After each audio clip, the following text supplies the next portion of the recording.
Ransomware தாக்குதல். அது என்ன தாக்குதல்? கத்தி இல்லை, யுத்தம் இல்லை, சத்தம் இல்லை, ரத்தமும் இல்லை, ஆனால் தாக்குதல் நடக்கிறது. கோடிக்கணக்கான பணங்களில் புரள்கின்றனர் இணைய தீங்கை அரங்கேற்றும் மோசடிக்காரர்கள். கத்தி இல்லை, யுத்தம் இல்லை, சத்தம் இல்லை, ரத்தமும் இல்லை, ஆனால் தாக்குதல் நடக்கிறது. என்ன தாக்குதல்? பிணை நிரல் தாக்குதல். ஆண்டாண்டு காலமாக கோடி கோடியாக சொத்து சேர்த்து வைத்து நிறுவனம் நடத்தி வந்த தொழிலதிபர்கள் ஒரே நாளில் நடுத்தெருவுக்கு வருகின்றனர். பல்லாண்டு காலமாக வேலை பார்த்த ஊழியர்கள் வேலை வாய்ப்பை இழக்கின்றனர்.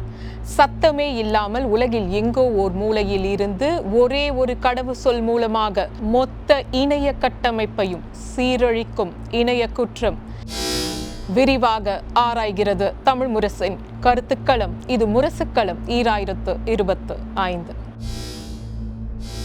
ரான்சம்வேர் தாக்குதல். அது என்ன தாக்குதல்? ஆட்களை கடத்தி பணம் கேட்டு மிரட்டிய காலம் போய் இன்றைக்கு தரவுகளை திருடுகின்றனர்.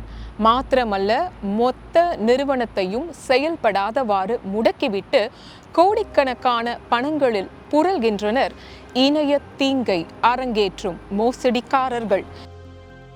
இதற்கு அண்மைய உதாரணம் பிரிட்டிஷ் நிறுவனம் ஒன்று. ஏறத்தாழ 158 ஆண்டுகளாக இயங்கி வந்த இந்த நிறுவனம், இதில் பணியாற்றிய 700 ஊழியர்கள் அனைவரும் ஒரு நொடியில் நடுத்தெருவிற்கு வந்துவிட்டனர். காரணம் என்ன? பிணை நிரல் சம்பவத்தின் அரங்கேற்றம் தான். எப்படி நடக்கிறது இந்த சம்பவம்? எப்படி இதனை சத்தமில்லாமல் அரங்கேற்றுகின்றனர் இணைய மோசடிக்காரர்கள்? விளக்குகிறது இந்த வரைபடம். ரான்சம்வேர் தாக்குதலின் வகைகள் என்ன? சில பிணை நிரல் தாக்குதல்களில் பாதிக்கப்பட்டவர்களின் தரவு திருடப்பட்டு பணம் செலுத்தவில்லை என்றால் அந்த தரவு வெளியிடப்படும் என்று மிரட்டல் விடுக்கப்படுகிறது. அடுத்து பார்த்தோம் என்றால், தரவை திருடி அணுகவே முடியாதபடி அதை முடக்கவும் செய்து பாதிக்கப்பட்டவர்களின் அல்லது வாடிக்கையாளர்களின் அல்லது அவர்களது கூட்டாளிகளுக்கு இந்த தாக்குதல் குறித்த தகவல் தெரிவிக்கப்படும் என்றும் மும்முனை மிரட்டல் விடுக்கப்படுகிறது. இதற்கெதிரான பாதுகாப்பு நடவடிக்கைகளாக நாம் கைக்கொள்ள வேண்டியது என்ன? அனைத்து சாதனங்களையும் மென்பொருளையும் அண்மைய பதிப்புகளுக்கு புதுப்பித்துக் கொள்வது மிகவும் முக்கியம். நீங்கள் பயன்படுத்தும் மின்னிலக்க சாதனங்களில் வைரஸ் தடுப்பு மென்பொருள் நிறுவப்பட வேண்டுவதும் அவசியம். முக்கியமான தரவுகளை அவ்வப்போது நீங்கள் காப்பு பிரதி எடுத்து பாதுகாப்பான இடத்தில் சேமித்திடுங்கள். இணைய வசதிகளை, அதற்கான இணைப்புகளை தொடர்ந்து கண்காணியுங்கள். ஏதேனும் அசாதாரண செயல்பாடுகள் இருந்தால் உடனடியாக நடவடிக்கை எடுங்கள். இணைய அபாயங்களை பொறுத்த வரையில் சிங்கப்பூரின் பலவீனங்கள் வேறு எந்த நாட்டின் பலவீனங்களையும் காட்டிலும் மாறுபட்டதல்ல என சிங்கப்பூரின் இணைய பாதுகாப்பு அமைப்பின் தலைமை நிர்வாகி டெவின் கோ அண்மையில் எச்சரித்திருந்தார். சிங்கப்பூரின் முக்கிய தகவல் கட்டமைப்பை குறிவைத்து வெளிநாட்டு அரசு ஆதரவு பெற்ற இணைய பாதுகாப்பு உளவு குழுவான UNC 3886 தொடர்ச்சியாக தாக்குதல் நடத்தி வருகிறது. இந்த தாக்குதலை எதிர்கொண்டு முறியடிக்க சிங்கப்பூர் அரசாங்கம் மேற்கொள்ளும் முயற்சிகளில் தற்காப்பு அமைச்சு, சிங்கப்பூர் ஆயுதப்படை ஆகியவற்றை சேர்ந்த குறிப்பிட்ட சில பிரிவுகள் இடம்பெறுகின்றன.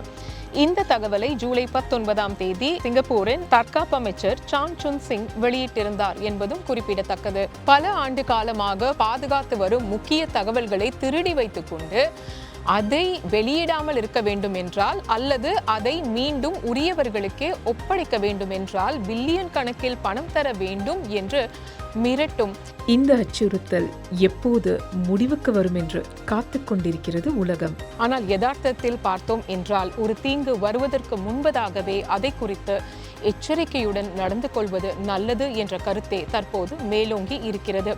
இணைய கட்டமைப்பை வலுப்படுத்த, இப்படிப்பட்ட மோசடிக்காரர்களின் அடையாளத்தை அம்பலப்படுத்த பல்வேறு சட்ட நடவடிக்கைகள் மேற்கொள்ளப்பட்டுத்தான் வருகின்றன.